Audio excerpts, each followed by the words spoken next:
first, I was actually wanting to just explore psychology. Yeah. Right? First, I had this idea, I'm going to become a psychologist. I'm going to work with different clients. And it was very much from that archetype that we all have, sit down on my couch, tell me how you feel. And I thought that was going to be me. And so it eventually got to like my third or fourth year of my undergrad degree. And I was wavering. I wasn't sure if I was, wanting to continue the field, and had an idea that I might just go into architecture. I'm super artistic. I love to, work with my hands, build things, design things. And I feel like now that just manifests into me like picking the paint color. But but at that time, I wasn't sure if I was going to stay in the field, and I'd been considering a switch. So I met a professor. I had to take this learning and behavior course. And I needed some 300 and 400 level courses to finish my degree. And I met this professor, and she introduced me to the field, actually. And she propositioned for me to come and work with her in her behavioral clinic, working with clients who had typically had an ASD diagnosis, and ASD stands for autism spectrum disorder. So that is how I ended up in the field. I got a little taste of the training. I saw how the principles were so easily applied, not just to this particular population, but just to humans in general. And with how applicable it was, and how it required very practical strategies, things like being able to just take data, observing behavior, like just in real time, and then using those observations that we can see and the data to start changing and modifying behavior. When I saw how children were picking up skills, when I saw how parents who had a really hard time just going for a trip to the grocery store, getting on a plane, and how it had this everyday impact on how folks were living their lives from a very functional perspective, I gravitated to it like white on rice, and I just decided to take more and more courses. And sure enough, 10 to 12 years later, here I am. I'm still actually working towards a certification. I've taken a little break. I have a little girl, so as my family develops, I'm continuing to pursue build quite heavily, and I'm accruing hours to write my certification exam. So that's the nutshell as to how I ended up in the field. I do want to say congratulations on being here, and then also pursuing your certifications whilst living life with a little girl, because a lot of the times that, like, even for me, I remember when I first announced that I was pregnant way back when, and everyone was telling me like, how are you going to do your business and go to school and all of these things? Like, it's not possible. You're going to have to sacrifice. And I'm like, no, I'm not. First of all, not because I'm having a kid means it's the end of my life, right? So congratulations on that. Sean, did you have anything that you wanted to add or ask? Can you guys hear me though? We can hear you perfectly. I think the grumpiness was coming from Sheena's side, because now I'm hearing it when Sheena talks. Okay, so Sheena, I'm just wondering if you're able to kind of like hop off and come back on. Maybe we can see what happens. Okay, let me give that a shot. If you're able to hop off the link and just come back on, then maybe we'll see if it's coming from your end. Okay. All right, so we'll wait for Sheena to come back, but I do apologize for everyone when it comes to the technical difficulties. Didn't know exactly what was happening with the grunchiness. I had my mic on mute, like what was happening, which end it was coming from, but I do appreciate everyone still sticking around with us. All right, Sheena's back. There we go. Did that help? Okay. Crystal clear. Awesome. Sean's a little bit low now, though. Am I?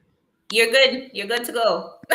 Hold on. I feel like tonight is the most like technical difficulties we've been having, guys. To be completely honest, I don't think anything was supposed to be perfect about tonight.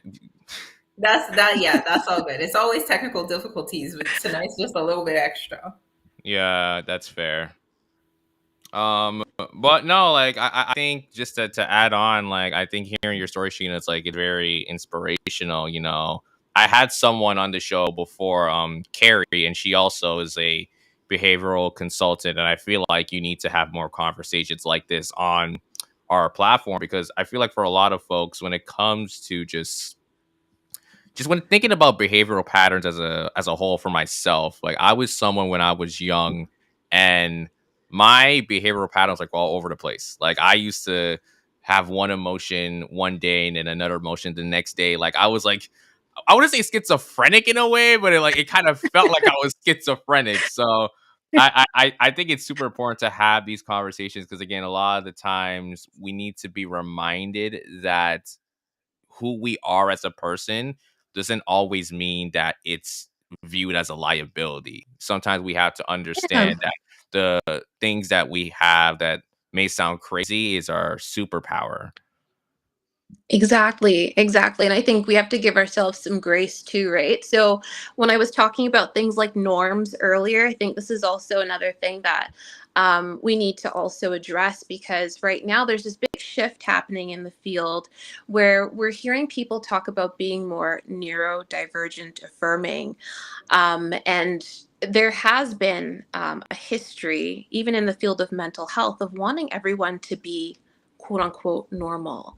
And so there's this it poses the question, what exactly is normal, right? When we look at ourselves as Caribbeans, right? We have our own norms that we carry along with us in our journey, right? Whereas Yeah. now we're here in Canada and we see there's a completely different culture that we're having to acclimatize to and assimilate to in some ways. However, when we talk about this shift of becoming more neurodivergent affirming and how it relates to, say, children with disabilities, we're no longer looking to force them to be quote unquote normal or act quote unquote neurotypical, but more so allowing them to build skills so that they can just be a little bit more functional in the sense where they're navigating with a little bit more ease. I can go on and on about it, but I know you guys have specific questions that you'd like to touch upon. I mean, like, if you have time, we got time. I mean, Ellie's the one that's got all the questions. I mean, I'm here just like as a listener. I don't do that all the time. Usually, I'm the talkative one. But tonight, I'm willingly wanting to be in the back seat and just listen and just add on to the conversation. Yeah, yeah, no. Sheena, one of the things I wanted to mention when you were talking about, coming from a Caribbean and having to adjust in a sense. Was it adjust? You said calamitize? Like What was, colonize and then also like assimilate to some degree. yeah, yeah. Hmm. I could attest to that because, for one, in the Caribbean, we're much more straightforward. Yes. Facts. And so some things you say it in North America and everybody looks at you like, excuse me, that is not politically correct or great for you to say out loud. Yes. Yes. So And you'll find out very quickly. it's a whole different normal, but you know what? It's life. And so just going, I wanted to step into the other question, which was what exactly would you say is behavioral consulting and how does it work? Because I heard you when you said, you got into the field and you started seeing like how people functioned in everyday life with their kids and all of that. But Mhm. like, how exactly does behavioral consulting work for those of us who may not know the ins and outs Yeah, of it? absolutely. Absolutely. So, over the years of experience, and then just after having studied, like my area of study is actually called applied behavioral analysis. Mhm. And so, a behavioral analyst would typically study the relationship between people, behavior, and the environment. And so, you would then be applying a set of systematic interventions in order to produce behaviors that are more socially significant. And Okay. So basically, that's really what it is in a nutshell. But as a consultant, I find that I work within the school system quite frequently. And what that might look like is analyzing some of the processes that they might have that are impacting behavior, and then coming up with different interventions in order to shape more desirable behaviors. So in the classroom setting, for instance, that has been a little bit more of my wheelhouse. Hmm. But my experience does span both in-home therapies and then in clinic as well. So I've had a little taste for all of them, but really have an appreciation for working in the schools. And so usually what that means is I would be responsible for coming up with interventions. And this Yeah. is really problem solving at its core. But Yeah. when it comes to people and behaviors, things like how do I get my kiddo to not just run out of the classroom when they need a break, but to actually raise their hand and say, hey, I need to go take a break. Or if they're not able to verbalize these things, what tools could be used in order to support them in building that functional communication skill? Yeah. So there's been a lot of that, creating interventions that help children and teachers facilitate learning a lot more effectively in the school environment. Okay. Okay. Hmm. Sean, did you? Yeah, I mean, like there you mentioned about how your work is really connected to like schools and everything like that, and it made me think about just when I came back to visit my old high school when I was in university, even to this day, I was always so I was so aware about how some of the students would interact and their behaviors because you know how people say like the younger generation is just like the way they act, it's a little spooky. Like I'm not gonna lie, it's a little spooky. Like you see the things they're Very doing, spooky. you hear the things that they're saying. It's just like, bro, where is this all coming from? But like a question I wanted to ask is just like, I guess, what are some things I guess from that experience working like with students? Like, do you try to like pick out and really address? Because I feel like for a lot of times, I was even as a student myself, I used to be in a lot of focus groups, and you would have students that would want to either open up or just be to themselves, but you couldn't really identify or really break down their behaviors up front because it was either like, oh, you're doing too much, or like you don't know me like that. Those were phrases I heard all the time. So I Yeah. guess what I wanted to ask you is just like, how do you identify those things and try to approach it in a more loving but also direct manner that it doesn't come off too strong to students? Because again, like like students got mouth, and I'm just that's just, I mean, they got a Hey, mouth on you them. don't know me, bro. You don't know me. They're just Yeah. like, Yeah. what's But wrong you with you, know fam? what? Like, get off it now. Go somewhere now. I get it. So, like, how do you try to pick out those things and like really address it in a loving but also direct manner? Hmm. Absolutely. And that is such a wonderful question. There's a few things, but I really have to start with the fact that, first and foremost, I consider all behavior to be a form of communication, right? Hmm. um, from the smallest things that we do, we're communicating something at the very core, and I think that's what you're sort of touching upon there, Sean. Um, and the funniest part is that I do find myself in the principal's office quite often, right? This is where kids get the referral. You need to go and speak with Miss K. Like you need to go and. And so what happens is I tend to run into kids that are in crisis a lot of the times, right? Um, and you might be seeing a behavior sometimes that looks like they're being defiant or they're being rude or they're challenging you. But at the core of it, most times are looking for connection, right? So one of my biggest like mottos that I really love in the field is that you need to connect before you correct, right? That this is also a reflection of that whole assessment piece and really looking at the individual as a whole. What's happening in your life, right? Environmentally, that is impacting you and motivating you to behave in a certain way, right? So that's where that holistic approach kind of comes into play. And then also, as a behavioral analyst, you're always analyzing the environment, you're always analyzing the individual and trying to break down what the core function or what the reasoning is behind that behavior. And I don't know if I want to go into the full details as to where all these behaviors might be coming from, but we do consider four behaviors. Usually, it's attention and connection seeking. Sometimes they're looking for sensory input, output, etc., whatever it is that helps them to feel comfortable physically in their environment. Um, and then also sometimes we're wanting to escape a certain condition, right? So think about that kiddo where every time the teacher says, "All right, we're going to work on this worksheet," and then next thing you know, this is when they start popping jokes. And if they pop jokes, they know that the teacher's going to kick them out of the classroom. And what do they actually get to do? They get to escape having to do that work, right? So there's always a reason why something is happening, and being able to take that time and it also connects to how we ourselves show up as well, right? If I'm getting angry with a kid for displaying a specific behavior before I actually have the chance to connect with them, the chances of them being able to open up and to speak on what's happening for them personally become slim to none.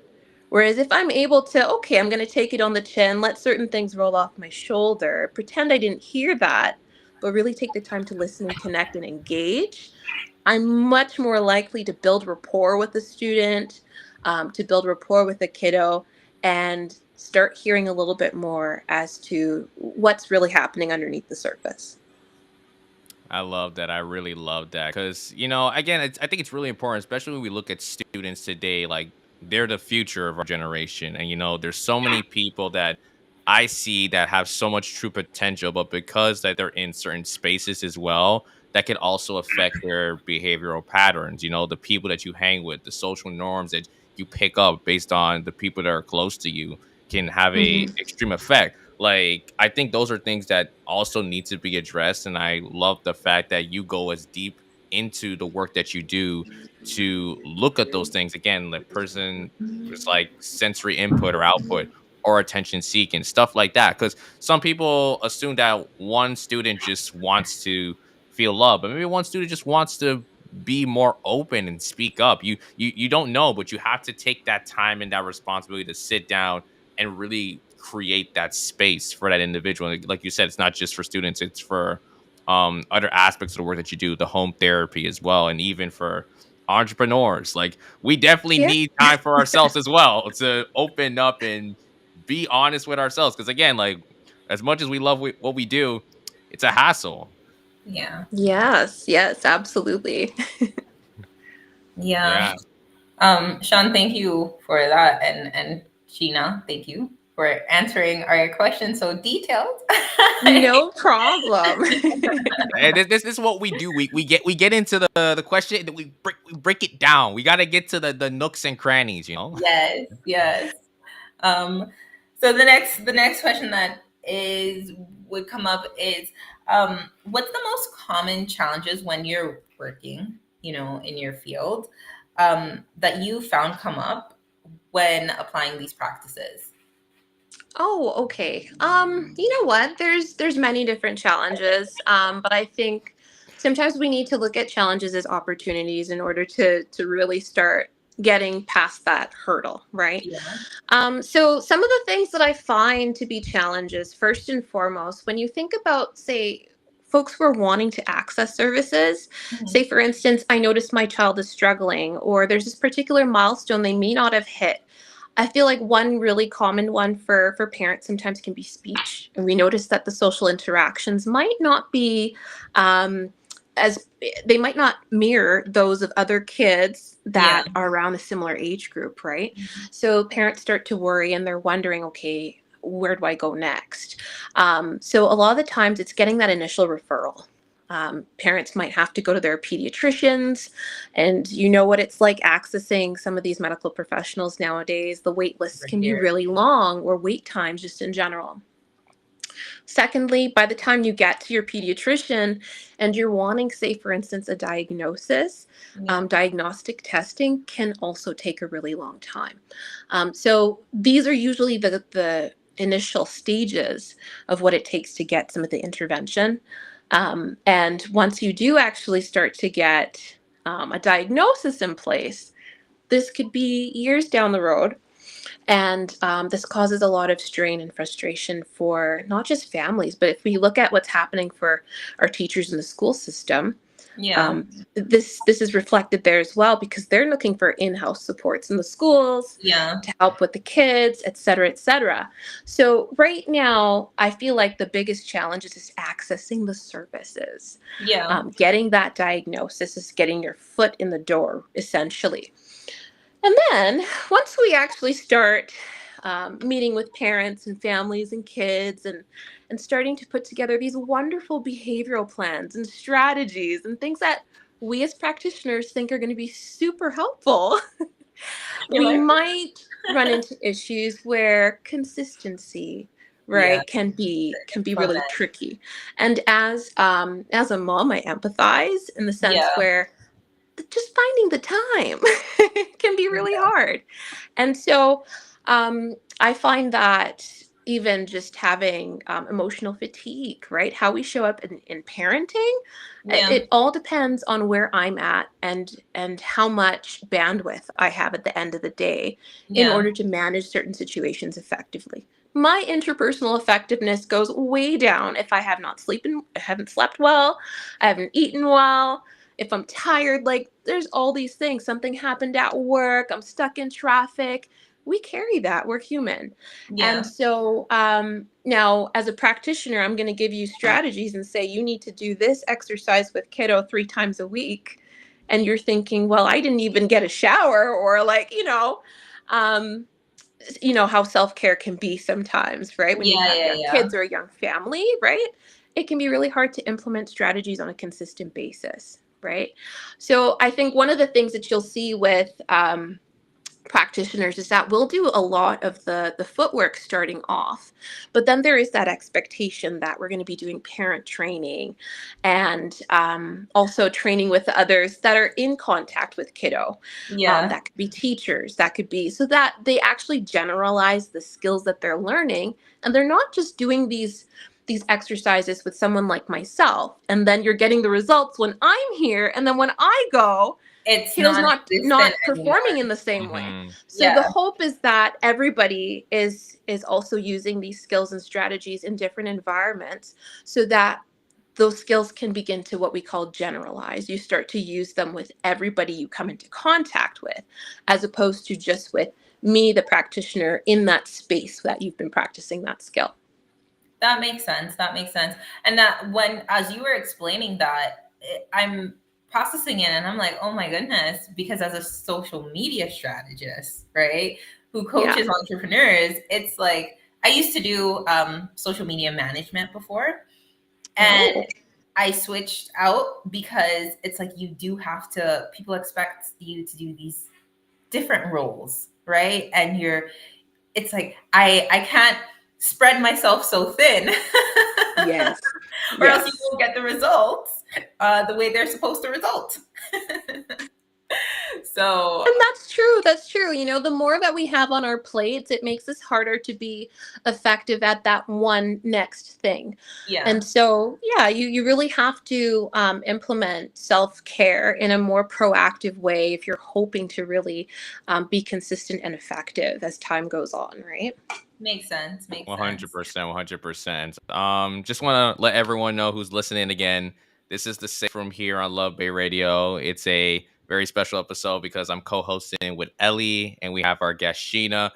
If you were here for the beginning, it was like 20 minutes of hell. That's the only time you're gonna hear me say a curse word on this show because we had a lot of technical difficulties. But thank you to the lovely team. They were handling it behind the scenes. They're amazing at what they do. We are having a fantastic conversation with Sheena. And Sheena, I do want to ask a quick follow-up question because Mhm. you know me. When I have to find a guest, I have to do my research. Okay, I have to dig, and I saw your IG. Okay, we have to Yes. talk about the name Behaviorally Fit Inc. Where did that come from? Because that's a very interesting name, like the behaviorally fit approach. Like if you could break that down quickly before we continue on with the question, because I feel like the people need to know what's going on.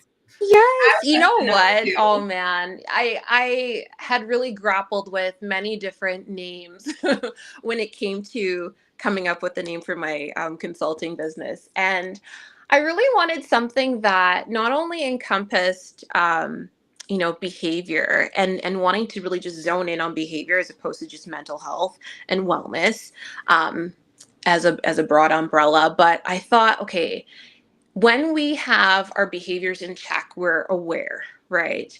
And then we're able to use our awareness to create different levels or augmented levels of fitness in our lives, right?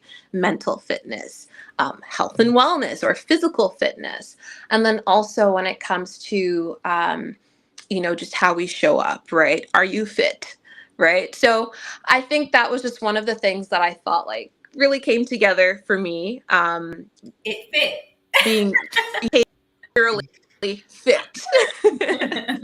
So yeah, that's really just how it came to be. There was no huge epiphany. I just really wanted to bring the two together and how we augment our wellness through behavior. Well, honestly, I think that's a perfect explanation. It's a better explanation for how the safe room came to be. The name, it trust me, you don't want to hear it. But Tell me more. I want to know how you guys came up with safe room. I mean, like, listen, I mean, we can talk about that another time. I mean, this is all about you, so I don't want to get into the big spiel about that. But I definitely want to get into the next question if I have the permission from Ellie to ask the Go next ahead. question. Go right ahead. Okay, cool. So Co-host.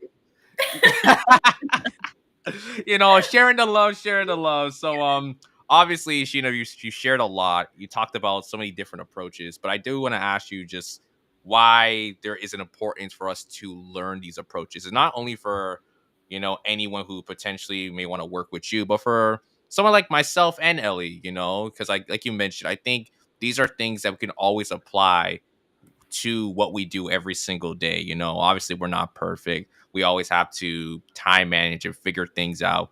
But I do Mm. believe that if we have these types of approaches, it helps us to be more functional in terms of what we do, but also more caring. I think a lot of times people are going through maybe a bad day, or maybe there's something that you may not know about one person, and you tend to judge immediately, like, oh wow, like how could they say this about me, or like this person wanted to be me, but then you don't know on that opposite side of the coin. So I want to Yeah. ask you, like, why do we need to learn these approaches that you're sharing right now?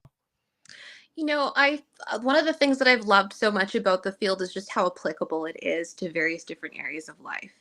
And when it comes to behavioral tracking, I don't think we realize just how common it actually is. Right. One of the videos I made when I was first starting off on TikTok was about how the Starbucks program, and I opened with this, love for that pumpkin spice latte. But we know that the Starbucks program and many other reward programs, they're incentivizing consumers to come back to their store and spend. You are rewarded with stars every time you spend money at Starbucks. This is a behavioral concept, right? Reinforcement, positive reinforcement. And then after you have a certain amount of stars, you get something, right? So all of that effort that you use and your resources that you put towards Starbucks, they're going to give you a little kickback. And we have a tendency to continue spending money and building relationships with companies that are able to give and provide value in small ways in a consistent basis. So Starbucks is using behavioral principles, and we didn't even know it. A lot of us, we wear devices that track our personal health data. This is behavior, right? So for instance, I've got my watch, my Apple Watch, and at first I told myself, I'm buying this because I'm gonna be counting my steps, and I'm gonna get slim and sexy for the summer. Well, I'll tell you, my data is there, and I know that, hey, when I go to work on these specific days, I'm walking more. Or I can now start to predict that after a certain amount of time, I might be able to lose this amount of weight. Or calorie tracking, right? These are things that help to build our awareness so that we can effectively change our own behavior. But without us even having known, and this is where data starts to become a little bit more of a political thing in how we share data. We're sharing our personal data for the benefit of companies who want us to be in the role of a consumer, right? Yeah. So when I start teaching people about how they can track their child's behavior or their own behavior in order to make effective change, it's exactly the same principle that's being used.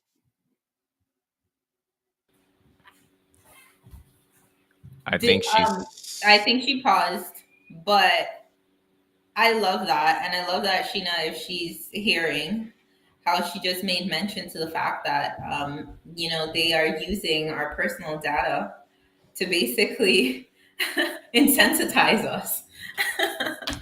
Yeah, I mean, it's smart. It's very smart because you mean again, there's so many behavioral principles that come into play for that, and like even the way she used that Starbucks example made me thought to myself like, yo, this is really applicable for anyone who is like a business owner. Like those It is. things that have people to come back, and you see that retention within a business, and just in general, it can be applicable to different situations. So yeah, that was an excellent explanation. But I think she'll be coming back soon.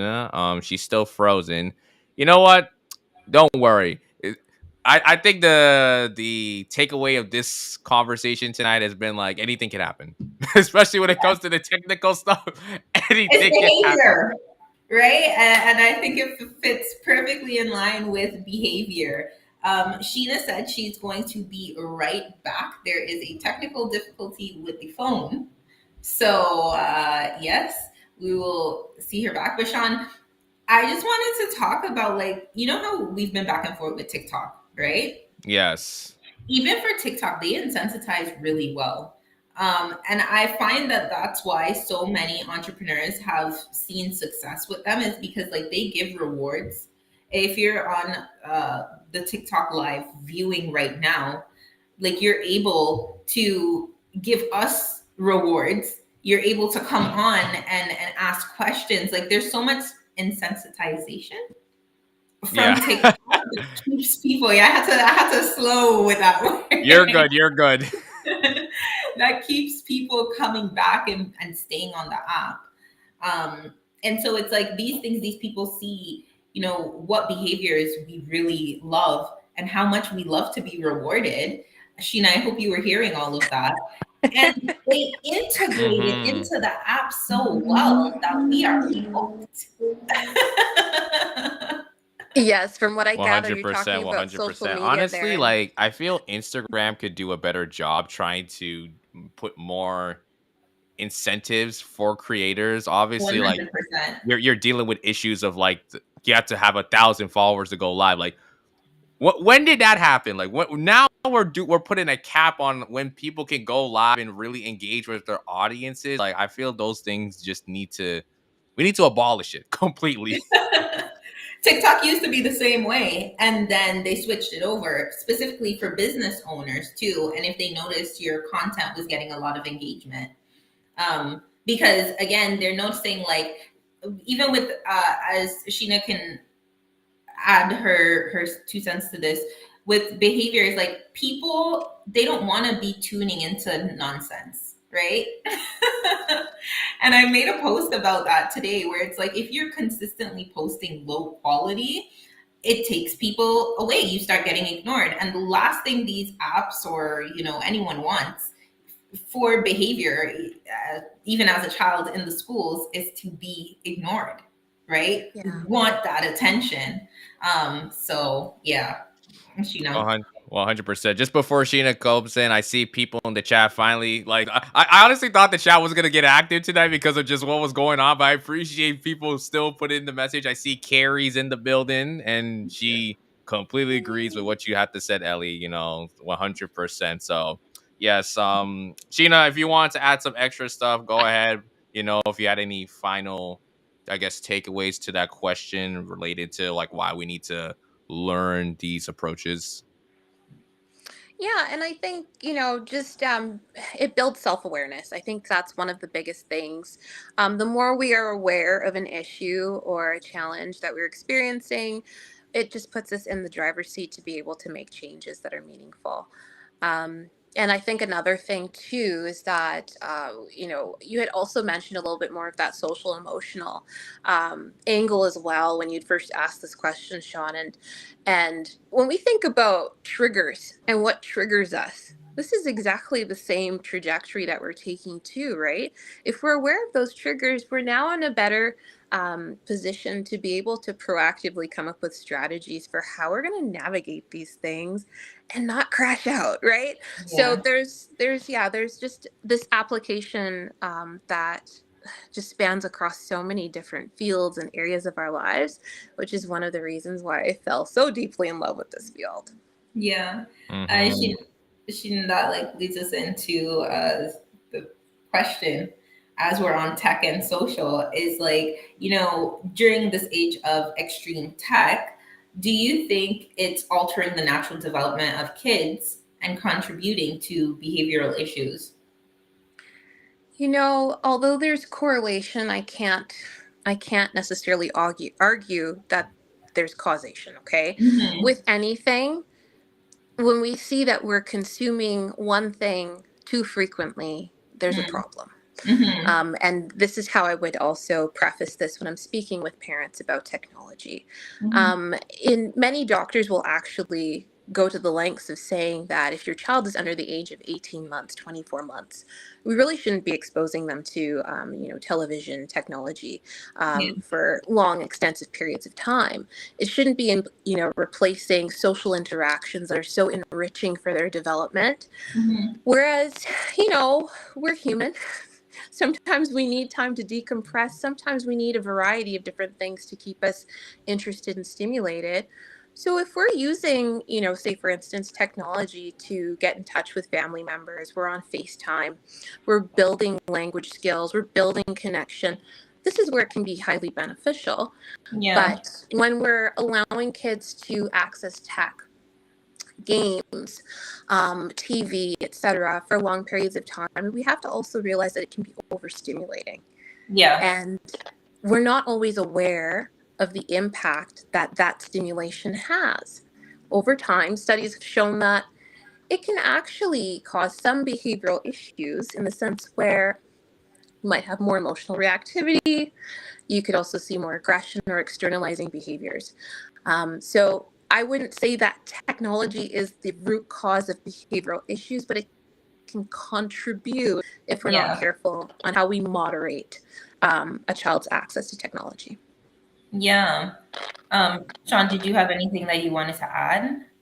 I mean, I totally agree. I don't think technology is the only thing. I think it has a contribution for sure because, again, what we see online, everything has now become so propagandic, in terms of what you see, the content that you consume, surveillance capitalism. It's a real thing. Like Yeah. when you go Mm-hmm. through your phones and you go through the algorithms, there's certain things that you will see that they want you to gravitate to. And it makes me wonder too, like I would always be on YouTube and I always think to myself, like just on a random day, I'm like, I wonder how I found like my favorite creator that I'm watching right now. Like, why is that the case? Because again, like I could be watching anyone, like Yeah. anyone else, but then one random day you find that one video or that one reel that you become hooked to, and Yeah. then you go down a trail where you start to watch them, you start to listen to them, and next thing you know, you start to pick up on their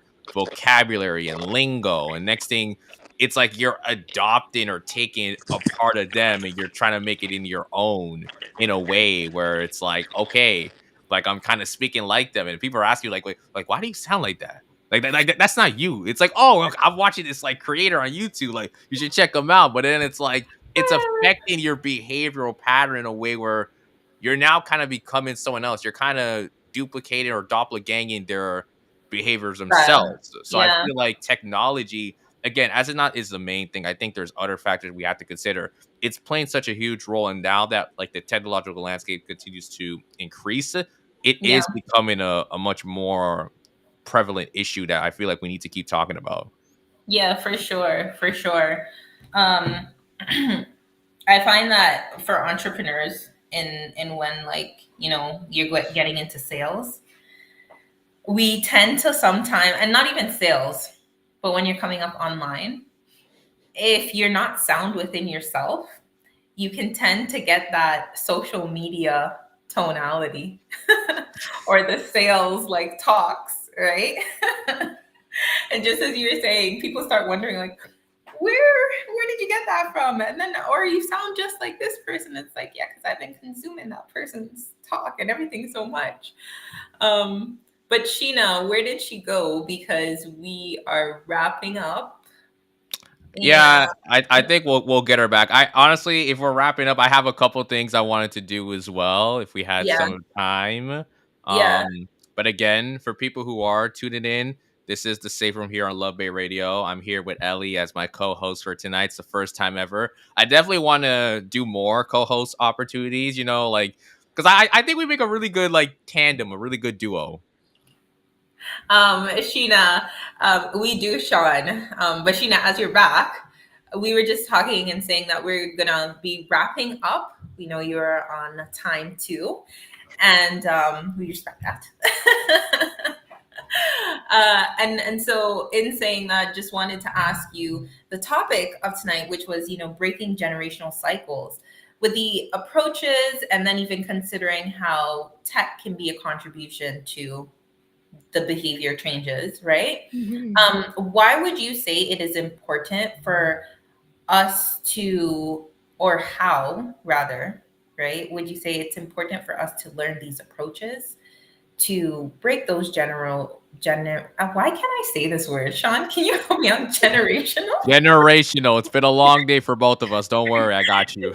Generational cycles, right? That we are, especially, I don't want to say coming from the older generation, sometimes, like I'm going to say I grew up with gentle parenting, right? But I also have seen non-gentle parenting. Oh, yes.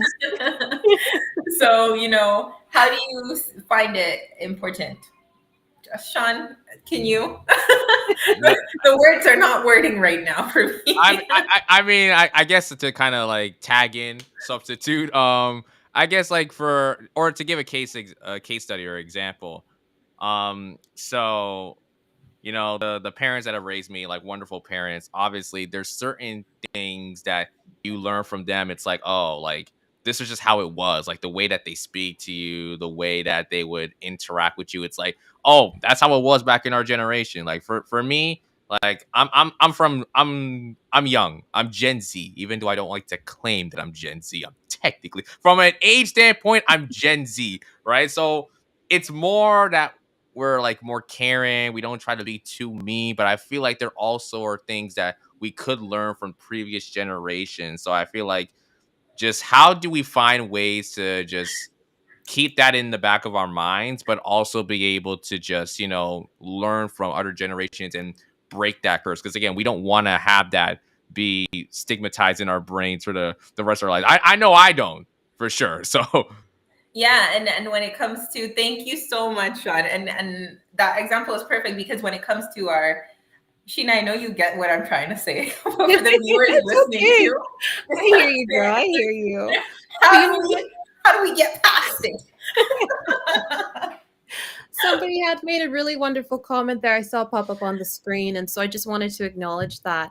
You are talking about generational cycles as opposed to curses. When we Yes. think about the word curses, a curse cannot be broken, right? Mm. You go through great lengths in order to break a curse. But when you are able to recognize a cycle, right? When you're able to recognize that although we as a people may have been coming from circumstances where we were maybe in survival mode, right? And now, as we progress and we find ways to become a little bit more self-aware, we can now find ways to make changes, more healthy changes for ourselves and for our children, so that Yeah. we're parenting from a place of intentionality, Yes. right? not just survival. Yeah. And I think, survival has taught us many great things. It has given us a certain developmental strength as a people. Yeah. However, has it always served us? And I think that's just one of the things that I think we need to reflect on from time to time. But when it comes to the whole idea of behavior, I think the biggest thing for me is just awareness and learning that anything, mostly anything, can be changed when we look at those cycles, right? Yeah. Yeah. I love that. Thank you so much for Hmm. sharing that. And it really does bring bring it home when you said, and Carrie said it too. Sheena, just so you know, Carrie, and it's funny because Carrie's last name is also Wilson, I believe. What, Carrie? We need to link up, man. I'm about to say, like, are y'all like family? Like, what's going on?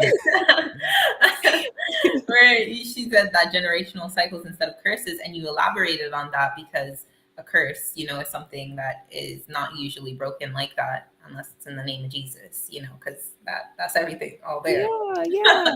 But Amen. yeah, yeah. All right. Sean, you said you had some stuff that you wanted, some questions that you wanted to ask Sheena as we wrapped up. So I'm Uh, gonna leave that. Honestly, it's not even a question; it's an activity. I feel like Cool. what, since the vibe state has just been chaotic, let's just end on a chaotic note. That's just All kind of right. how I am. So I Chaos. I want to do a little fun activity. I'm pretty sure you guys have heard of this game. It's called Never Have I Ever. Oh Okay. boy. So yeah. All right, I'm looking forward. Okay, so Sheena, I want you to just put your 10 fingers up because that's how it is. It's gonna be. So I'm gonna just ask you rapid questions. If you have done it, you just put a finger down. Okay. Am I Okay. participating in this too? Okay. Yeah. You know what? Let's get everyone involved. Okay. Okay. And I tried to keep it more pertaining to like the topic at hand. Behavioral therapy. Just kind of keep it in that ballpark. So we're gonna see how it That's rocks. all for you. I mean, I would probably say, Ellie, you could probably be part of it too. It's not just like her. Come on, like be a team Go ahead. player. It's okay. It's okay. She is our guest. Okay. So first one. Never have I ever said I'm fine when I definitely wasn't. Oh, so if I put a finger down if I've done this before. Yes. Of course I have. I'm human. Okay. Okay. Never have I ever avoided a tough conversation because I didn't want to feel uncomfortable. I can be confrontational, so I feel like there are times where I'm usually excited to jump in and explore. Yeah. Okay, I like that. Honestly, that's good. Sometimes you have to be like upfront with someone. Yeah. 100%. Okay, next one. Never have I ever pretended to be okay just to avoid worrying someone.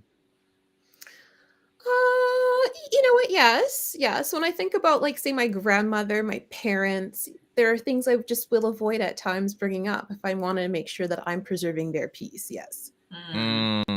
Yeah, 100%. Okay, next one. Never have I ever realized I needed to rest after burnout hits. Guilty. Yeah, I feel like we all go through that.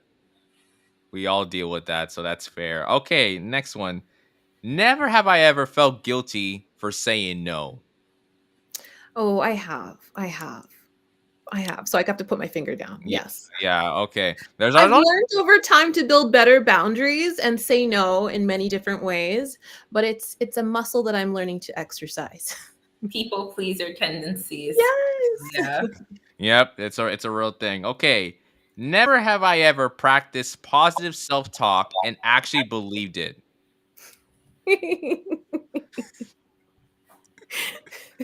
Those used to fingers think are going down I quick. can do I this. I used to can do think this. affirmations weren't a real thing. Honestly, and it just seems the concept at first was so silly, but then when you recognize yourself naturally doing it, sometimes you're like, "Oh, is that what that is?" Like, why not me? Like, Yes. Okay. All right, got a couple more. Never have I ever celebrated progress no one else could see. Oh, never I have I I ever celebrated progress. I have. Yeah. Yeah. Yeah. I, Oh, I yeah. feel like a lot of times like we'll be moving forward with what we do, but people will be like, bro, you talk about you're still in the same situation. It's like you don't Yeah. see the vision. You don't see it like I do. Oh, As an no. entrepreneur, right? It's that process that's always taking place in the background. People always see the fruits of your labor. They don't see the process. Yeah. Yeah. All right, we got 3 more. Never have I ever replayed a conversation in my head 100 times. Yep. Yeah, I feel like In the I've done that. shower, like, and then you come up with a better comeback or a better one. Yes. So accurate, so What are you accurate. talking about? No. Okay, never have I ever been so stressed I forgot to eat or eat anything. Oh, student life. Mm-hmm.